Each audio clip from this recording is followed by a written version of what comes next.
여기, 그러니까 10원짜리가 하나 있었던 것 같은데, 네. 우리 10원짜리 이거 누구 것인가요? 우리 가질 사람 있나요? 아, 네, 없는 것 같아요. 여기다 두겠습니다. 네, 이번에는, 네, 여기 5만 원이 있습니다. 네, 5만 원 가지고 싶으신 분, 손 들어주세요. 아, 네. 네. 네, 그러면 다시요. 그냥 주긴 아까우니까. 두겠습니다.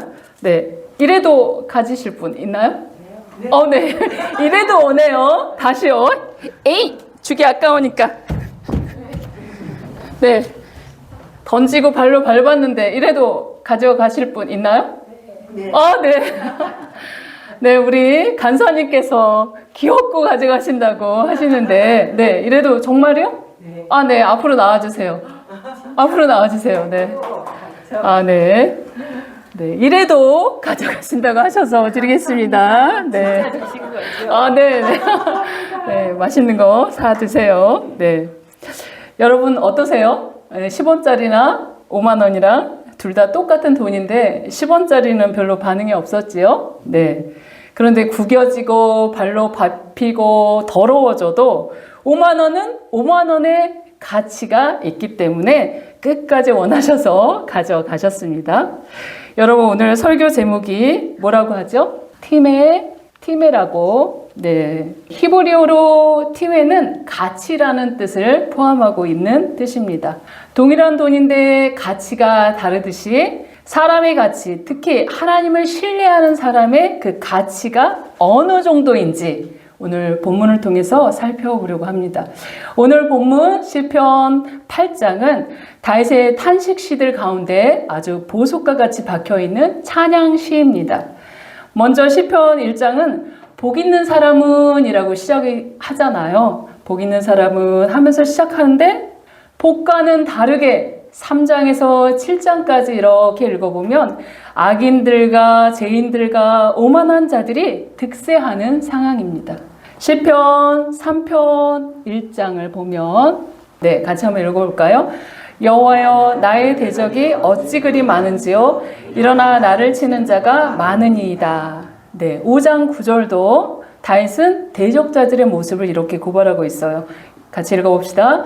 그들의 입에 신실함이 없고 그들의 심중이 심히 악하며 그들의 목구멍은 열린 무덤 같고 그들의 혀로는 아첨하나이다. 네. 또 시편 7장 1절에서 2절 보니까 같이 읽어봅시다. 여호와 내 하나님이여, 내가 주께 피하오니 나를 쫓아오는 모든 자들에게서 나를 구원하여 내소서. 건전할 자가 없으며 그들이 사자같이 나를 찢고 뜯을까 하나이다. 사방에서 맹수처럼 다윗을 물고 뜯고 죽이려고 하는 사망의 음침한 골짜기를 이렇게 헤매면서 고통 가운데 절규하는 이 다윗의 고백이에요. 어디서요? 광야 한복판에서. 어디서요? 동굴 깊은 속에서. 그러면서 잠시 서서 하늘을 우러러 이렇게 찬양하고 있습니다. 시편 8장 1절입니다. 같이 한번 읽어봅시다. 여호와 우리 주여, 주의 이름이 온 땅에 어찌 그리 아름다운지요. 주의 영광이 하늘을 덮었나이다. 네, 그러면서 9절에도 같이 읽어봅시다. 여호와 우리 주여, 주의 이름이 온 땅에 어찌 그리 아름다운지요. 네, 시작과 끝을 이렇게 인클루즈 하면서 둘이 딱 봉투로 감싸면서 하나님을 찬양하고 있습니다. 어떤 상황에서요? 2절에 보면 대적자들이 있는 상황, 그 탄식의 상황에서, 네, 고난의 한복판에서 여기서 사용되는 하나님의 이름 여호와 우리 주여 라는 말은 출애굽 사건을 통해서 자신을 계시한 여호와, 바로 나는 스스로 존재하는 분이다. 하나님께서 직접 자신의 이름을 밝힌 대목이 여호와라는 것입니다. 그러면서 그 이름을 어떻게 그 백성들에게 드러내시냐면 여호와가 종의 멍에를 끊어버리고 이스라엘을 구원하십니다. 그러면서 그 여호와가 40년 동안 낮에는 구름기둥과 밤에는 불기둥으로 보호하시고 메추라이와 만나를 신실하게 40년 동안 공급하십니다. 나는 너희를 이렇게까지 구원하고 이렇게까지 보호하는 그런 너희 하나님이야 라는 것을 자신의 이름으로 드러내신 것입니다. 그러면서 역시 우리 주여라는 것들이 같이 붙어 있잖아요. 히브리어로 아도네누라는 것은 우리 모두의 통치자, 우리 모두의 주권자, 우리 모두의 주인이라는 그런 의미입니다. 이렇게 우리를 모두 구원하시는 여호와, 우리의 통치자, 우리의 주권자, 우리의 주인이여, 주의 이름이 온 땅에 어찌 그리 아름다운지요 라고 다윗은 그 고난 중에 이 찬송이 터져 나온 것입니다. 그러면서 그의 이름이 온 땅에, 우리가 불에 가든지, 우리가 광야에 서 있든지, 우리가 산속을 헤매든지, 우리가 대적자들을 이렇게 추격을 당하든지, 어느 곳이든 온 땅에 그 장엄하고 영광스러운 그 이름이 어느 곳에 계십니다 하면서 하나님이 창조하신 세상 만물에 명백히 하나님의 이름이 나타나 있기 때문에 주의 영광이 하늘을 덮었나이다 라고 이렇게 찬양하고 있습니다. 어디서요? 광야에서. 어디서요? 굴 속에서. 어디서요? 대적들에게 쫓기면서. 생명의 위협 가운데. 그곳이 어디든지 주의 이름이 온 땅에 찼기 때문에 그럼에도 불구하고 주님을 찬양하고 있습니다. 2절 봅시다. 2절에 같이 한번 읽어봅시다. 주의 대적으로 말미암아 어린아이들과 젖먹이들의 입으로 권능을 세우시며 이런 원수들과 보복자들을 잠잠하게 하려 하심이니라. 네, 여기서 주의 대적들, 원수들, 보복자들이 나오죠. 사실 다윗이 어떤 잘못을 했길래 대적자들과 보복자들에게 이렇게 쫓기는 신세가 되었을까요? 사울 왕 때 형들이 가 있던 이 전쟁터에 아버지가 먹을 거 이렇게 싸가지고 심부름 보냈습니다. 그때 저쪽 건너편에 블레셋 장수가 한 명 나와서 하나님을 조롱하는 이야기를 계속해서 외치는 거예요. 그랬더니 이 조그만 소년 다윗이 견딜 수가 없어서 망군의 여호와의 이름으로 나는 나간다 하면서 돌 5개 들고 나갔습니다. 그러면서 물맷돌 하나로 그 거인 골리앗을 쳐서 무찔렀죠. 그동안 그 양을 지키던 그 익숙한 솜씨로 그렇게 한번 했는데 한 방에 맞춰서 거인 골리앗을 물리친 거예요. 이 사건으로 다윗은 원하지 않았지만 졸지에 백성들에게 눈에 띄고 인기 짱, 그 다음에 백성들의 사랑을 얻게 됩니다. 왜요? 거인 장수를 물리쳤기. 그래서 기뻐해야 하는데 기뻐하지 않은 한 사람, 바로 사울 왕이었습니다. 저것이 내가 받아야 될 인기, 내가 받아야 될 그 백성들의 사랑을 뺏어가? 그럴 수 없지. 자신의 왕위를 위협하는 다윗을 제거하려고 시도합니다. 자그마치 몇 년 동안요? 10년 동안이나. 계속해서 이 사울의 집착이 얼마나 대단했던지 사울의 이 추격을 피해서 계속해서 다윗은 광야, 산속, 또 높은 곳, 낮은 곳, 심지어 이방, 블레셋, 적장 블레셋 땅까지 그렇게 피해 다닐 수밖에 없었습니다. 이런 사울이 보낸 원수들과 보복자들의 이 칼의 위협 가운데 이렇게 벌벌 떨면서 다윗은 살았기 때문에 사울은 강하고 막강한 권력으로 이거 찍어 누르는 힘이 있었기 때문에 다윗 입장에서는 자신은 어린아이요, 젖먹이와 같이 아무 능력이 없는 존재입니다. 하나님이 도우시지 않으면 언제 죽어도 이상하지 않는 그런 미약한 존재라는 그런 자기 인식이 이 10년 동안 있었습니다. 어린아이들과 젖먹이들인 그 부모를 전적으로 신뢰해야, 전적으로 의존해야 살 수 있는 존재이지 않습니까? 그래서 어린아이들과 젖먹이처럼 하나님을 의존하지 않으면 저는 1초도 살 수 없습니다. 그런 존재입니다 하면서 처절한 자기 고백이 이 표현입니다. 어떤 상황에서요? 죽음의 위협 가운데. 대적자들, 원수들, 보복자들의 칼날 앞에서. 저와 여러분은 어떠신지요? 우리들을 경록해 하는 대적자들, 원수들은 누구였나요? 네, 마태복음 10장 36절 보면 같이 한번 읽어봅시다. 사람의 원수가 자기 집안 식구니라. 네, 철천지 원수는 가까운 곳에 있죠. 네, 엮이는 가정의 성인 아이 같았던 이 부모님들의 무책임한 이 모습들을 보면서 여전히 과거의 나를 괴롭혔고 현재의 나까지 위축시키는 대적자로 서 있을 수가 있습니다. 결혼하여 남편 사랑받으며 행복하게 살 줄 알았는데 내 아이의 남편 야곱처럼 나에게는 전혀 관심이 없고 이쁜 여자 찾아 떠나는 이 배신감에 애간장이 녹아내렸던 기억들, 여전히 현재의 나를 죽이는 원수일 수 있습니다.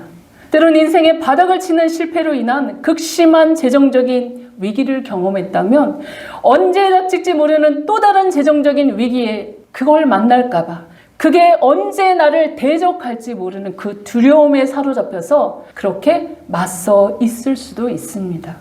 끊임없이 우리를 조여오며 추격하는 이 크고 작은 상황들 앞에서 우리의 전적인 무능, 아무것도 할 수 없는 어린아이와 젖먹이 같은 그 의존적인 존재임을 우리는 인정할 수밖에 없습니다.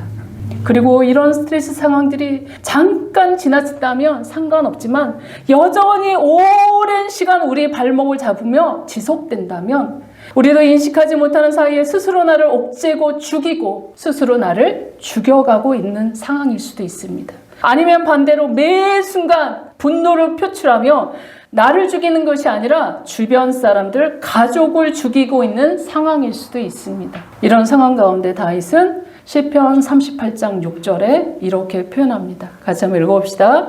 내가 아프고 심히 구부러졌으며 종일토록 슬픔 중에 다니나이다. 네, 다윗도 너무 고통스러우니까 내가 슬픔 중에 다닌다라고 이렇게 표현할 정도로 오랜 기간 이 고통을 당했습니다. 비단 다윗뿐만 아닙니다. 엘리야도 악한 이세벨이 죽이려고 덤벼드니 노뎀나무 아래 죽기를 구하며 엎드러져 있었습니다. 그 위대한 선지자가요. 또한 출애굽의 위대한 모세도 바로의 도망자 신세가 되어 광야에서 40년간 지낼 때 하나님이 콜링할 때 나는 못해요. 나는 입이 뻣뻣하여 말할 줄도 모릅니다. 말도 못해요. 말할 정도로 위축되어 있었습니다. 니느웨의 심판을 외쳤던 요나도 하나님께 하나님 사는 것보다 죽는 것이 낫겠습니다 라고 고백했던 인물입니다. 왜요? 왜 이렇게 의인의 고난을 이 땅에서 받아야 합니까? 라고 질문했던 하박국도 바벨론의 침공을 앞두고 슬픔 중에 다녔던 사람이었습니다. 성경의 인물만 그랬을까요? 믿음의 선진들도 그랬습니다. 칼빈, 누터, 웨슬레 같은 신앙의 거장들도 모두 이런 고난의 경험들을 다 소유했습니다. 심지어 하나님의 아들 예수님조차도 죽이려고 달려들었던 대적자들에 의해 무참히 살해당했습니다. 누구나 예외 없이 우리를 경록해 하고 대적해 하는 사람과 환경과 상황들이 우리의 숨통을 조여가고 있을 때 피하고 싶어도 피할 수 없는 이 덕과 같은 이 현실 가운데 그리고 잠깐 지나치면 모르는데 오래도록 우리 곁에 머물러 있는 이 대적의 상황들을 통해서 이런 상황들 앞에서 우리를 자책하는 또 다른 원수들의 소리가 너무나 크게 들리지요. 니까 진 게 그렇게까지? 언제까지? 이렇게 비참하게 살 거야? 넌 쓸모없어. 널 누가 써주겠니? 넌 실패자야. 그냥 죽자. 제발 죽자. 이 땅에서 깨끗하게 사라져버리자. 이렇게 우리를 죽이고 멸망시키려는 악한 대적들이 끊임없이 우리를 추격해 옵니다. 쫓아버려도 또 쫓아오고 쫓아버려도 또 추격하고 그럴 때 우리는 다윗처럼 아프고 심히 구부러져 종일토록 슬픔 중에 이렇게 다닐 때에도 어린아이들과 젖먹이 입으로 권능을 세워 원수들과 보복자들을 잠잠하게 해야 신앙의 사람들입니다. 어떤 방법으로요? 입술로요. 우리의 입으로 주의 말씀을 선포하고 우리의 입으로 주의 권능을 찬양하며 우리를 죽이고 멸망시키는 원수들과 보복자들의 소리를 잠잠하게 해야 하는 게 우리의 신앙인의 태도입니다. 그래서 다윗은 3절에 이렇게 찬양합니다. 같이 읽어봅시다. 주의 손가락으로 만드신 주의 하늘과 주께서 베풀어 두신 달과 별들을 내가 보니 원수들과 보복자들에게 내 시선이 멈춰 있는 것이 아니라 내 눈을 들어 누구를요? 전적으로 신뢰했던 그 하나님의 손으로 만드신 창조 세계를 보라라고 이야기해요. 하나님 영이시 보이지 않잖아요. 하지만 하나님이 만들어 놓은 그 솜씨, 그 작품은 우리가 볼 수 있잖아요. 그걸 보면서 와, 하나님의 크신 영광, 하나님의 크신 능력을 찬양할 수 있잖아요. 여기서 내가 보니라고, 이 말은 눈여겨 유심히 살펴보는 것을 의미합니다. 그리고 이 동사는 미완료형으로 사용되어서 동작이 완료되지 않고 계속해서 하나님이 만드신 창조색을 계속해서 보는 것을 의미합니다. 어떤 상황에서요? 슬픈 상황에서, 고통 중에 하나님은 영이신이 보이지 않지만 하나님이 만들어 놓은 창조 세계를 바라보면서 이 깜깜한 밤하늘에 밝게 빛나는 별들과 환하게 비치는 달을 유심히 보면서 하나님의 창조의 아름다우신가, 우주의 강대함을 찬양하는 것입니다. 창조주 하나님의 능력과 그 아름다운 솜씨로 그가 만드신 우주가 얼마나 강대한지, 모르는 사람 없지요? 얼마나 넓은지? 근데 실감하는 건 참 어렵습니다. 전문가들에 의하면 우주의 크기가 만약 지구의 태양과 같은 항성이 이 지구의 모래알 정도의 크기다라고 한다면 우리가 사는 지구를 우주에 비교해서 우리 지구 안에 모래알 같은 그런 항성들이 우주 안에 있다. 그 얼마나 큰 우주라는 거예요. 상상할 수 없는 그런 우주. 거기에 비하면 우리 지구는 초초미세먼지 흔적도 안 될 정도로 아주 작은 크기입니다.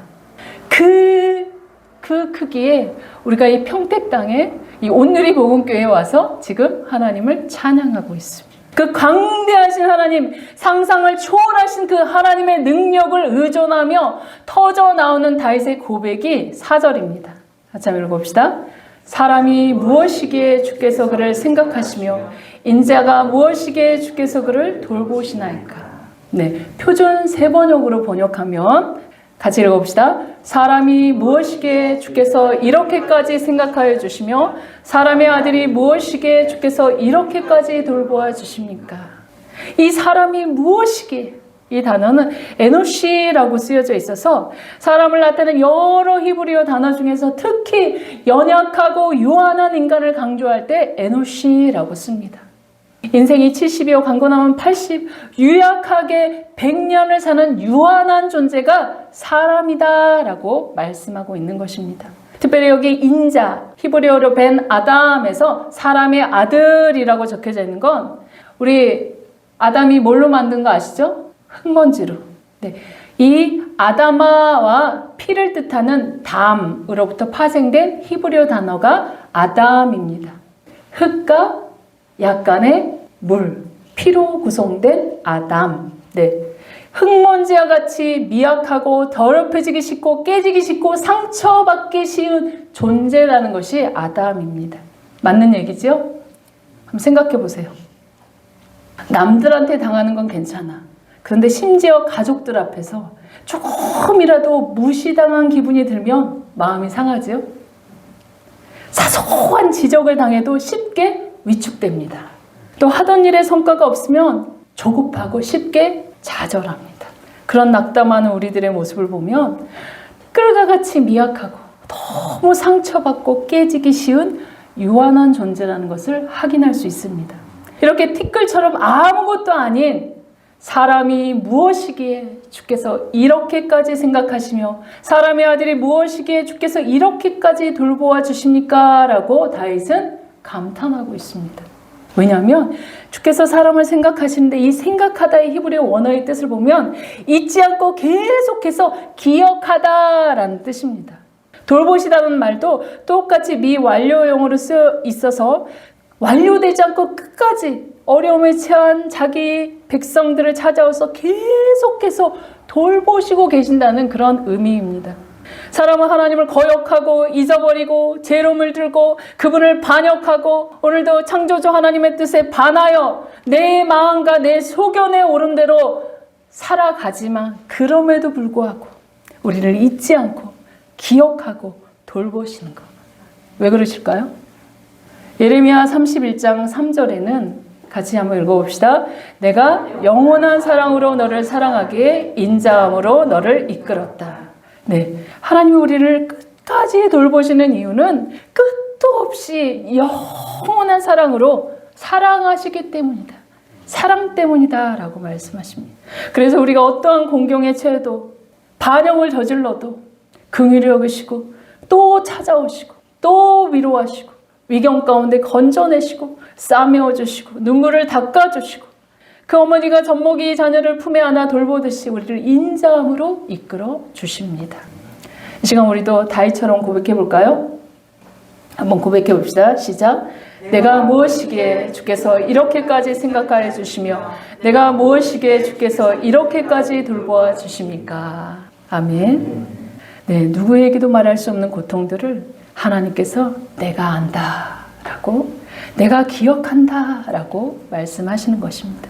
여전히 나를 생각하고 여전히 나를 기억하고 여전히 나를 돌보아 주시는 분, 그걸 원하신다. 왜? 사랑 때문에. 그래서 하나님은 한 번도 나를 놓지 않으셨습니다.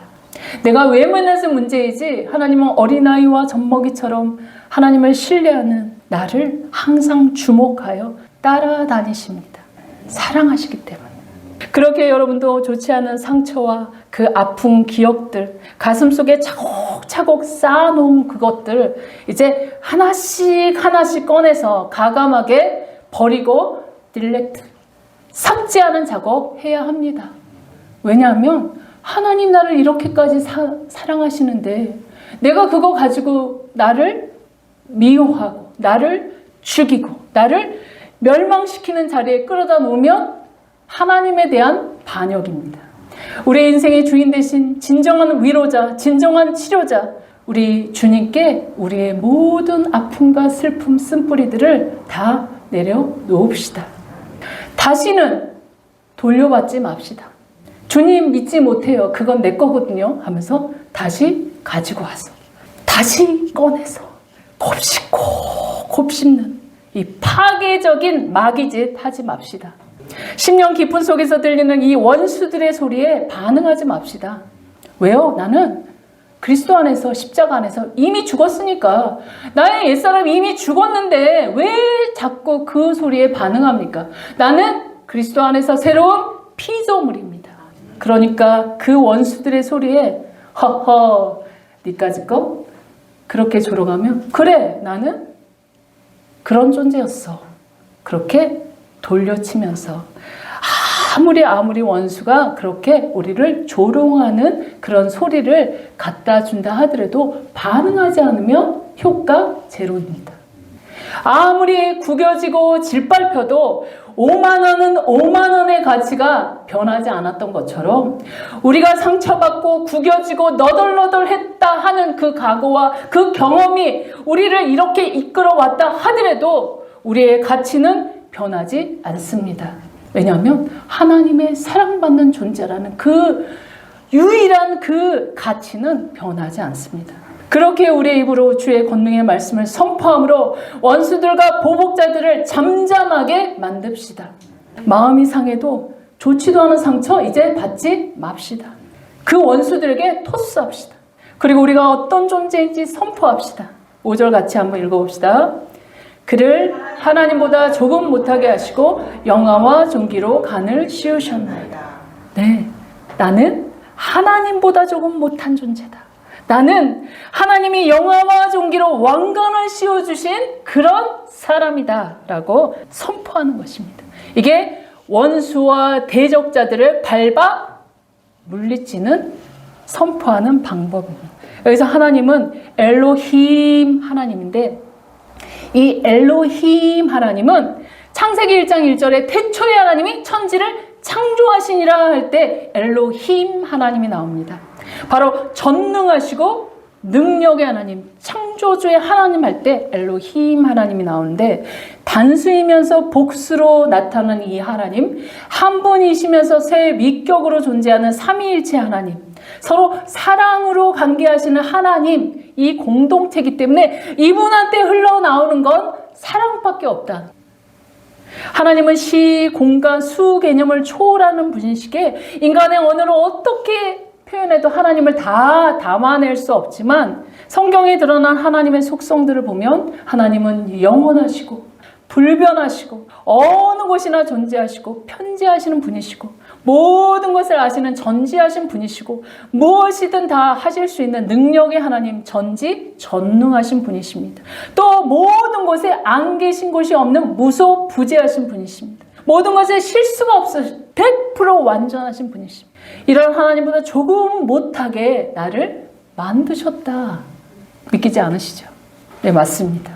이런 하나님의 속성들은 오직 하나님만 가지고 계신 속성들입니다. 그래서 우리가 하나님보다 조금 못하게 만들었다 하는 것이 어떤 표현인지 말로 실감이 나지 않는 그 표현인 것입니다. 그럼 우리가 다시 창세기로 한번 돌아가 봅시다.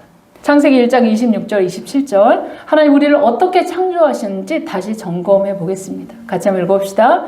하나님이 이르시되 우리의 형상을 따라 우리의 모양대로 우리가 사람을 만들고 그들로 바다의 물고기와 하늘의 새와 가축과 온 땅과 땅에 기는 모든 것을 다스리게 하자 하시고 하나님이 자기 형상 곧 하나님의 형상대로 사람을 창조하시되 남자와 여자를 창조하시고 네, 여기서 하나님의 형상이라는 것은 하나님의 속성을 이렇게 다른 말로 표현할 수 있죠. 아까 하나님에 대해서 살펴본 것은 오직 하나님만 가지고 계신 그분의 속성입니다. 우리 인간과는 공유할 수 없는 속성이죠. 하지만 인간 안에 하나님의 속성, 하나님의 형상을 두셨는데 그것은 하나님의 거룩하심을 닮은 것, 하나님의 의로우심을 닮은 것, 하나님의 선하심을 닮은 것, 하나님의 사랑하심을 닮은 것, 하나님의 신실하심을 담고 하나님의 지혜로우심, 하나님의 창조 능력을 담고 하나님의 긍휼하심을 닮은 그게 바로 우리가 하나님을 담아낸 하나님의 형상입니다. 그래서 우리가 거룩할 때, 의로울 때, 선할 때, 사랑할 때, 신실할 때, 지혜로울 때, 하나님이 만든 것을 재창조해서 놀라운 발전을 이루어낼 때, 긍휼할 때 하나님께서 영광 받으시고 기뻐하시는 것입니다. 또 하나님의 모양은 하나님의 존재의 양태를 말하는데 아까 얘기했던 것처럼 한 분 하나님이 우리로 존재하는 존재의 양태입니다. 한 분이신데 우리라는 사회적 성격을 가지고 계신 분이 하나님 스타일입니다. 그렇다면 우리가 이해하게 되는데 왜 이런 존재의 양식을 우리한테 이렇게 드러내시는 걸까요? 그건 하나님의 사회성을 드러내신 것입니다. 하나님은 사랑으로만 서로 관계하는 분이시라는 것. 이것이 하나님 스타일입니다. 그럼 우리가 이 하나님의 존재의 양태를 우리가 품는 하나님의 형상과 모양이잖아요. 그래서 하나님은 요한계시록까지 흘러가면서 계시의 점진성을 따라서 성부 하나님, 성자 예수님, 성령 하나님으로 존재하시는데 한 분 하나님이다. 새 위격으로 존재하시는 삼위일체 하나님은 서로 사랑으로 관계하시는 하나의 공동체다라는 것들을 드러내십니다. 바로 본체이신 하나님을 우리가 반영해야 하기 때문에 아담 한 사람으로는 하나님의 공동체적인 특성을 다 반영해낼 수 없기 때문에 하와를 만드셔서 하나님 스타일대로 사람도 둘이지만 한 몸 공동체로 사랑 공동체로 살아가야 한다라는 것들을 가르쳐 주셨습니다.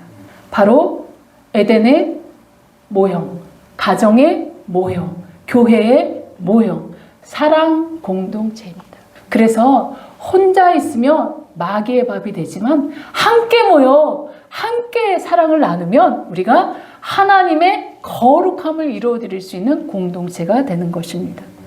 이렇게 사람은 이 세상 만물 가운데 유일하게 하나님을 닮은 존재입니다. 오직 하나님만이 하나님 사정을 알고 하나님 말을 이렇게 알아들을 수 있겠지요. 그렇게 오직 사람만이 유일하게 영혼을 사모하는 마음을 사람에게만 주셔서 하나님과 교제할 수 있게 만드신 것입니다.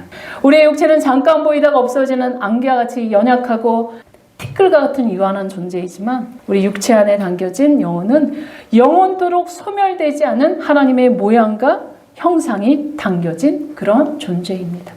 그래서 하나님은 그토록 사람을 돌보시고 그토록 사랑하시는 게 바로 개에게는 개의 DNA가 있고 나무에는 나무의 DNA가 있듯이 사람에게는 하나님의 DNA가 있기 때문에 사람을 포기할 수 없는 것입니다. 바로 하나님 형상이 우리 속에 담겨 있기 때문에 우리가 얼마나 영화롭고 존귀한 존재인지 하나님은 그렇게 우리를 같이 매김합니다. 그래서 다윗은 이것을 깨닫고 하나님의 영광과 존귀를 나타내는 이 단어를 인간에게 적용시켜서 하나님의 형상대로 창조된 인간의 가치를 이렇게 최고의 가치로 이렇게 올려놓으면서 미완료형의 동사를 사용하면서 하나님이 태초부터 새말까지 저 정말 영원에 이르기까지 이 세상에서 가장 존귀한 자의 위치를 인간이 잃지 않도록 항상 지켜주고 계신다는 것을 찬양하고 있는 단어가 이 찬양입니다. 네, 6절 한번 읽어봅시다. 6절. 주의 손으로 만드신 것을 다스리게 하시고 만물을 그의 발 아래에 두셨으니 하나님이 지으신 만물을 다스리도록 만드셨다. 네, 창세기 1장 26절 한번 볼까요? 하나님이 원래 의도한 것은 만물을 다스리는 하나님의 대리 통치자 그것이라는 것을 알 수 있습니다. 같이 읽어봅시다. 하나님이 이르시되 우리의 형상을 따라 우리의 모양대로 우리가 사람을 만들고 그들로 바다의 물고기와 하늘의 새와 가축과 온 땅과 땅에 기는 모든 것을 다스리게 하자 하시고, 네, 하나님은 사람을 자신의 형상대로 만드신 후 만물을 다스리는 권세를 위임하셨습니다. 그래서 다스린다는 것은 내가 위에서 군림해서 내 마음대로 해! 이런 군림의 다스림이 아니라 보살피고 관리한다. 하나님의 에덴 동산을 그렇게 관리하셨듯이 보시기에 심히 좋은 상태로 보살피고 관리하는 게 바로 리더의 목, 만물을 다스리는 권세자들이 하는 역할입니다. 바로 하나님의 대리 통치자로 세움을 받았던 것이 바로 인간. 그래서 하나님은 만물을 지으시고 하나님 보시기에 좋은 상태, 하나님 보시기에 선한 상태, 그 상태가 유지되도록 우리에게 이 만물을 위임하신 것입니다. 그래서 하나님이 찾으시는 이 위임자 대리 통치자면 대표적으로 누구입니까? 다윗이죠. 네, 다윗은 내 마음에 합한 자야. 하나님 자랑질 하셨죠? 내 마음에 합한 자라고. 우리도 하나님의 이 자랑질에 엮여 들어가길 바랍니다. 왕들의 모델은 다윗의 길로 가라! 라고 하나님이 말씀하셨습니다. 네, 우리의 인생 100년도 안 되는 이 짧은 인생 살아가면서 단지 이 땅에서 잘 먹고 잘 사는 것이 목적이라면 아주 잘 먹고 잘 살게 하나님이 다 제공하셨겠죠. 하지만 영원하는 것이 목적이기 때문에 이 땅에 보내서 구원받은 후에 우리의 인생의 대적자들에게 노출시킵니다. 메마른 땅 광야로 인도하십니다. 그리고 거기서 철저하게 예비 통치자로서 훈련을 받게 하십니다. 애굽의 노예로 제 노예로 먹고 사는 생존 본능만 있던 우리들을 거룩한 하나님의 자녀로 부르셔서 그분의 대행자, 그분의 거룩한 백성으로 바꿀 수 있는 그 교육의 장소가 광야라는 곳입니다. 구원받았다면 불편한 광야로 이렇게 내몰리는 것, 그 훈련의 단련의 장소로 그렇게 내몰리는 것, 그게 당연한 코스입니다. 다윗도 10년 동안 근실히 이 광야에서 훈련받았습니다.